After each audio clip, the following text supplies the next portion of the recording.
I am having lunch with my father today. So I have to take myself on the boat, cross the river, and I'm going to get ready. And I want him to see me looking nice.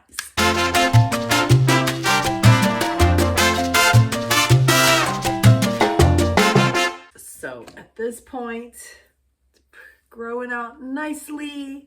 We're going to add some silver spray. I put some thermal humidity tamer from Lange in there to use my Lange tool. So to do this, it definitely helps to section it off.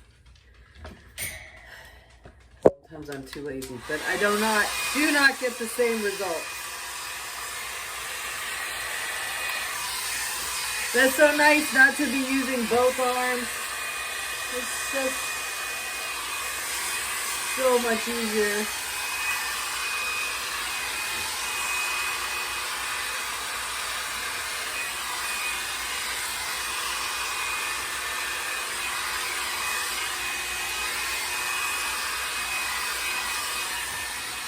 Isn't that amazing? Amazing. I love this thing. Don't worry, I'm not going to make you watch the whole thing. Look, you can even curl it. Watch this. This is crazy.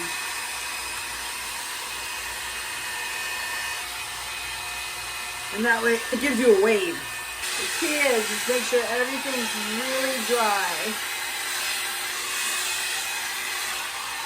Otherwise, it'll come back to haunt you. My stylist noticed she thinks my hair is a little yellow. And she was like, well, you use well water to wash your shampoo. No, I use rainwater. I have a cistern. So it's not the water. I'm suspicious it's the shampoo. I'm just using drugstore shampoo. Good old handy Trader Joe's hair serum seems to work just fine. Being married to an artist for 30 years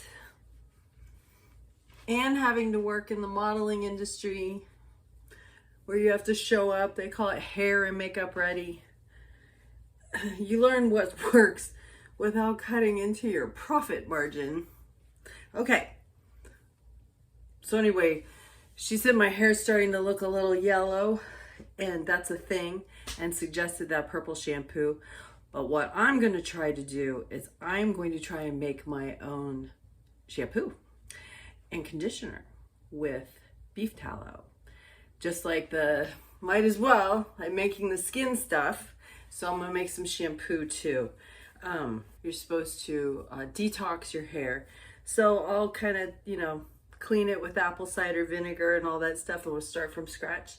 And then we'll see if it's really just a matter of the chemicals in the commercial shampoo before I go buying more chemical purple shampoo.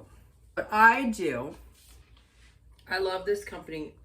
Oh, this is gross. My makeup, this stuff lasts forever. You can't really see what it is because it's all rubbed off. But it's that something like that, whatever. And I have the medium and I have tan. And since I'm kind of in the middle, the medium's too bright and the tan is too dark, I take both of them. I put just a teeny little bit of each one, and then I rub my pinkies together. This is a trick I learned from a makeup artist that works with Laura Mercier. Really good stuff.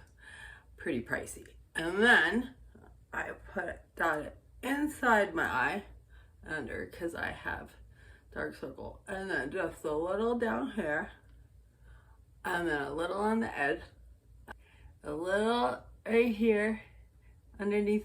This I learned from a MAC makeup artist years ago. If you got a little mark, put it on your little marks.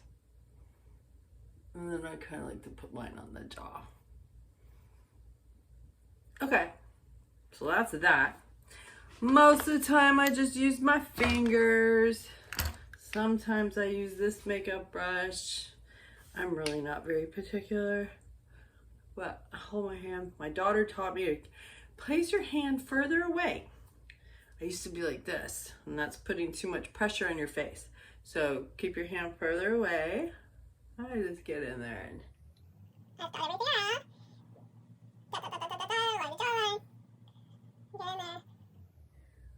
and then there's always extra left on the brush, and that's what I use because I get little veins showing on the sides, and then I just use the extra to kind of pat around. Now that I've done this, I don't need foundation. It's extra. I like to put as little makeup on my face as possible because some plastic surgeon one time was saying it. Gravity, it's real. And even those are just tiny little particles that you're putting on your face, over time, gravity takes its toll. So I'm not interested in helping that out. Okay. Then the next thing I do, here's another trick. I am so not fancy schmancy with makeup. Okay. So I found this stuff. It was a hairstylist in Beverly Hills, actually, that gave me this tip. It's called Tween Time by Roux. And it works awesome if all you're dealing with is little roots. The spray is better when you have more coverage, but when you're trying to just get the tiny root. Yeah, so I was using this, and then I discovered I don't use it for my hair anymore, but it made logical sense to me that if it works for your hairline, you're supposed to color your eyebrows the same as your hair color, right? And even when you're going white, you're supposed to have your natural, the advice is to go with your natural brow color, what your original brow color was. Check that out. Isn't that awesome? So anyway, all these, I've used expensive brow pencils, brow brushes, brow makeup, but this stuff I have found works the best. So mine's in dark brown, and you just brush it on just like you would, you know, any eyebrow makeup palette. It's just this stuff, and oh my gosh, this is going to last me forever. My kids will probably be going through my stuff after I die. I don't know, maybe not. That's kind of gross. That's morbid. Okay. Anyway, so that's one trick. That's done. 1 1002, 1 1003, 1 1004. 1 1002, 1 1003, 1 1004.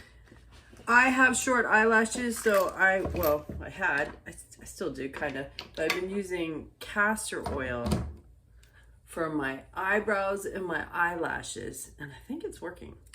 But presently I'm using this mascara called Cabaret, Amazon. I get almost everything on Amazon because I live on an island. Okay. So what I like to do is I like to lengthen my lashes. I like to do the tips first. This was a little trick I learned from a cheerleader in high school. I was not a cheerleader, she was. And she had the craziest long eyelashes. This is back 1986, 87. And I said, oh my gosh, how do you get your eyelashes? Now, they were a bit spidery, but I was still fascinated. Our products have gotten much better, obviously, over the years. But I was fascinated how she was able to build these lashes. How did she do it? And so this is what she does. She said, do your tips first. Just the tips. Okay. Then they dry. Then you go back in at the base and you thicken them up.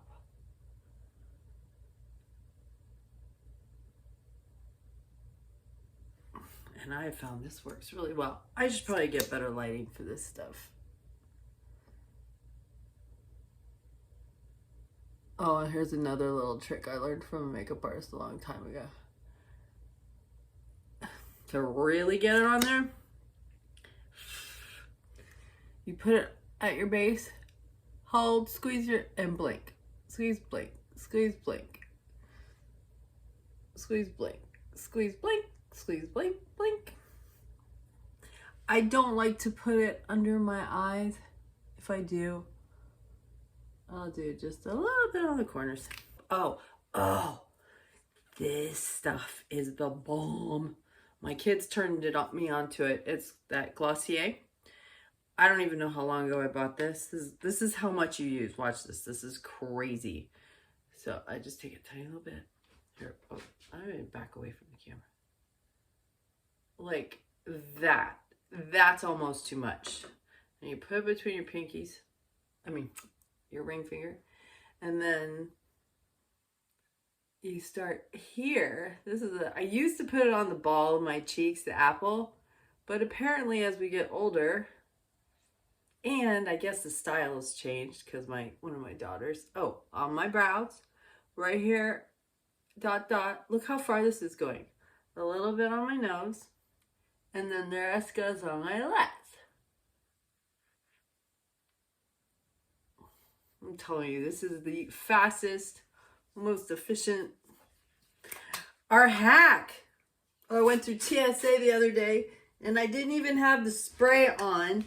And I kid you not, the kid must have not been more than 25 years old.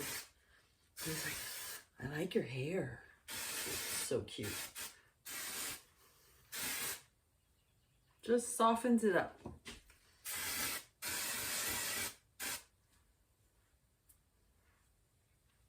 Look at that. It's so cool. Let's go in the light. I show you.